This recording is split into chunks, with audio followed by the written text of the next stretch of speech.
Hey guys, this is Mr. Roxy coming at you from Palm Beach in Florida. The sky is falling, we're all going to die. Everything's crashing all around us. And what I need to do is I need to go to my computer screen here and show you what's going on.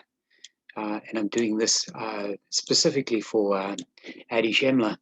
Addy says, Mr. Oxy, I think we need a video soon ASAP, what's happening and why. I'm going to do my best to tell you what's happening and why very, very quickly.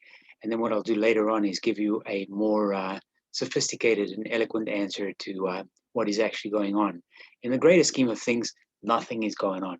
But we're going to walk through this quickly and we're going to see what is driving the share price today, because it's basically just a combination of news and stuff going on. First thing that you need to know is I have now uploaded my coat of arms onto the channel. So instead of just calling myself Mr. Oxy, I now have an official coat of arms. So I am very, very formal. Anyway, Adi, this one is for you. First, we go to TD Ameritrade and we see what's going on here. This is Occidental Petroleum. This is sort of as of right now. Let's quickly refresh the screen because I'm live.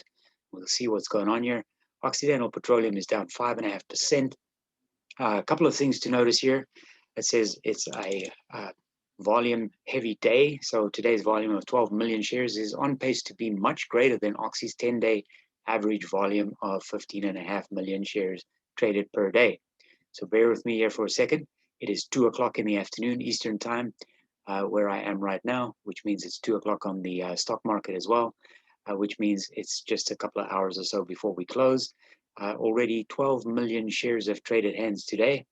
And remember, there's always someone on the other side of every trade. So if someone is selling, someone else is buying. The historical volatility, of course, for Occidental Petroleum is 68.5%. And we can see the average volume here. It shows us 15.6%. 15.6 million shares traded every single day on average. So 12 million is a heavy day, but it's actually pretty average if you really think about it in terms of numbers. We're not there or thereabouts yet. We have another couple of hours to go. Why is Occidental moving? Shares of energy companies are trading lower as oil prices dip, following an agreement between Saudi Arabia and the United Arab Emirates on output. So before we take a look at that particular little news briefing, let's just skip over here to Yahoo Finance just for a second. Whoa, Cathy Wood's ARK loses its patience with Chinese stock. In fact, just this morning I saw an article that said Cathy Wood is no longer very keen on being long on oil. What's happening up here? Crude oil is actually trading. So crude in the sense of Yahoo Finance, crude is WTI, which is West Texas Intermediate, which is most of what Oxy's product is or constitutes of in terms of revenue, trading at $73.12 per barrel, despite the fact that it is down almost 3%. Damn, this is good. You know, this is really, really good money for Occidental Petroleum. If you can stomach the volatility, you will be okay. If you can't, you know, or if you can't stand the heat, get out of the kitchen, right? Occidental is making a lot of money here with their break-even points over in the mid-30s. This gives them profit of around $40 per barrel, and they're still doing and producing more than 1 million barrels per day. So what exactly is happening over there in the OPEC land? The United Arab Emirates has settled with OPEC and agrees to Saudi output proposal. I'm just going to go down here to this little red section. The United Arab Emirates has agreed on a new baseline of 3.65 million barrels per day for its production cuts, the delegate said, an increase from about 3.17 million currently. A new baseline of 3.65 million barrels per day from its current baseline of about 3.17, that is 480,000 barrels per day, which is significantly less. It's only about 45% of what Oxy on its own as a corporation drills per day. Do I get this right? 3.65 million barrels for its production from 3.17. Yeah, 480,000 barrels per day, the UAE. The country will now support a proposal from Saudi Arabia to extend the duration of the OPEC plus cuts agreement to December 2022, the delegates said. So there you have it, guys. The OPEC Saudi Arabia agreement basically allows the United Arab Emirates to drill and produce an extra 480,000 barrels per day. It's not really a lot, but okay. Let's look at oil prices first. Couple of things going on here. Trouble is brewing for the oil markets, is Stephen Brannock, an analyst with PVM Oil Associates. Fears are mounting that rising COVID Delta cases could delay a full economic recovery. I don't think so. We'll see what happens here. I don't even know what's going on with COVID anymore. I mean, like, I don't even know how they supposedly test for Delta, because here where I live, and as you know, I travel a lot.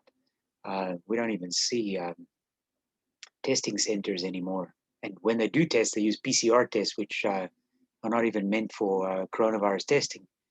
And there's no way the PCR test can tell them that someone has a Delta variant. But anyway, this thing just keeps dragging on and on and on and on. By the way, if you've been watching my videos over the past couple of months or so, for sure over the past few weeks, I have traveled Florida, South Carolina, North Carolina, Georgia. No one's wearing masks, no one's sick. And still today, I actually do not know one single person firsthand who had coronavirus. Not one.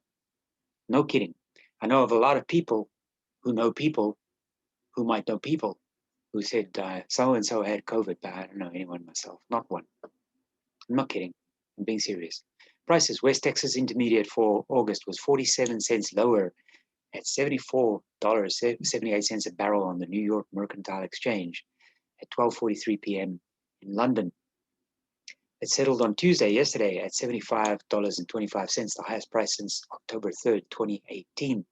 Brent for September, the September settlement fell 27 cents to $76.22 on the ICE Futures Europe exchange after climbing 1.8% on Tuesday.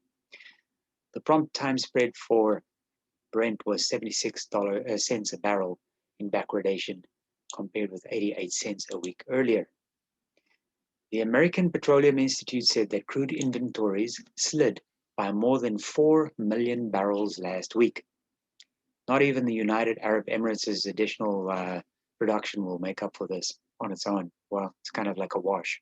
According to people familiar with the data, the Energy Information Administration is expected to report a similar reduction later on Wednesday. It's today. That would be the 8th straight weekly draw, the longest run of decline since January of 2018. Good news, guys. Really, really good news. A surge in petroleum use for products such as plastic, asphalt, lubricants, and other industrial needs is helping to propel the recovery.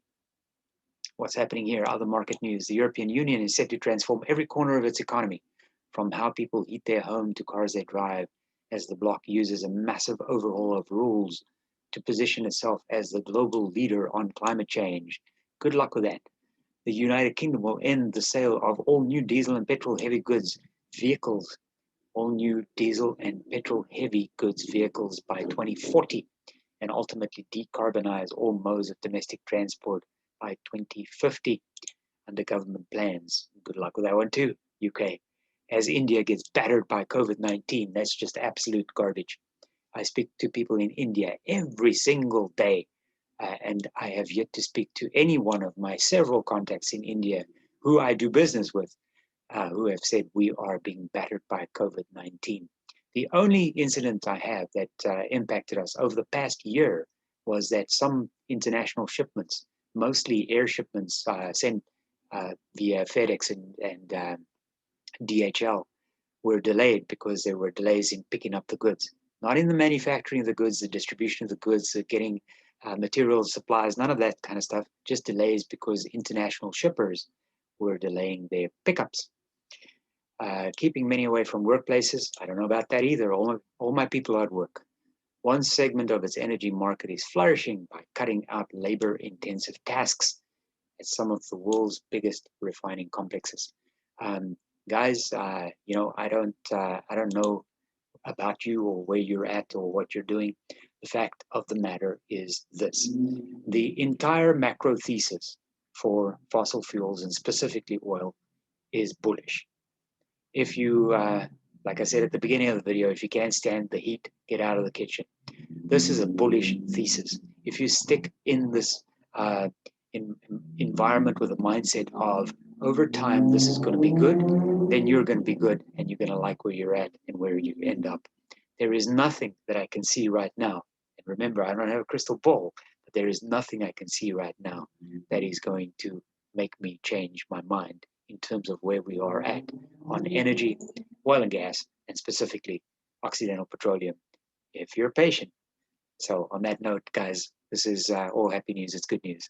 I'll talk to you later. And I will be back. I am just gathering some information from people who speak to this kind of topic much more eloquently than what I do, and also with more authority because they are in the industry. So I'll be back shortly with another video, but I hope you enjoyed this one. Thanks for watching. Bye-bye.